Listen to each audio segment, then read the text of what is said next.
ہے نہاں تیرے گلوں میں نغمہ ہائے خوب و نخس، خاک کے اندر رہے گا کب تلک تو مثل چغز، تو مکاں کا اور زماں کا بن کے راکب شاد ہو، یکسر اس زنار کے پیچاک سے آزاد ہو،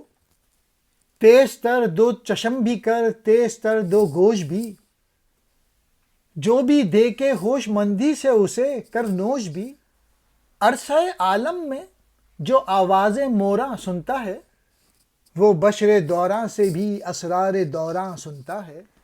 تیرے گلے میں تو عمدہ اور خوب یا دلکش نغمے ہیں، تو کب تک میڈے کی طرح مٹی میں چیختا رہے گا؟ یعنی تو یا انسان نعمت خداوندی کے عظیم مقام کا حامل اور اشرف المخلوقات ہے، تیرے یا اس کے لیے یہ حیوانوں کی سی زندگی بسر کرنا مناسب نہیں۔ تو اے انسان زمان اور مکان پر سوار ہو جا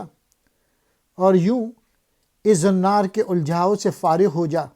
یعنی تو اس مادی کائنات کو مسخر کر اور برہمن کی طرح خود کو اس پرانے مندر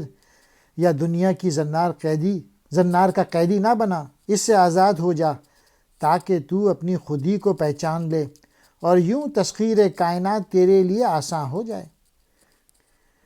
تو اپنی ان دو آنکھوں ان دو کانوں کی صلاحیتوں کو زیادہ تیز کر، جو کچھ بھی تو دیکھتا ہے اس پر ہوش سے غور و فکر کر، یعنی اشیاء کائنات کے بغور مشاہدے سے ان کی ماہیت و صلاحیت کی آگاہی پا کے ان سے فائدہ اٹھا۔ جو کوئی چیونٹیوں کی آواز سن لیتا ہے وہ زمانے سے اس کا بھید بھی سن لیتا ہے۔ قرآنی تلمیح کے حوالے سے حضرت سلیمان کے واقعے کی طرف اشارہ ہے، انہوں نے چیونٹیوں کی آواز سن لی تھی۔ مطلب یہ کہ ہر شے اپنے بارے میں کچھ نہ کچھ بتاتی ہے۔ صاحب خودی میں یہ صلاحیت ہوتی ہے کہ وہ مشاہدے کی جانے والی ہر شے کی بات سن لیتا ہے، یعنی دل سے سن لیتا ہے، اور یہی وہ صلاحیت ہے جس سے وہ کائنات کی بات بھی خود اس کائنات سے سن لیتا ہے۔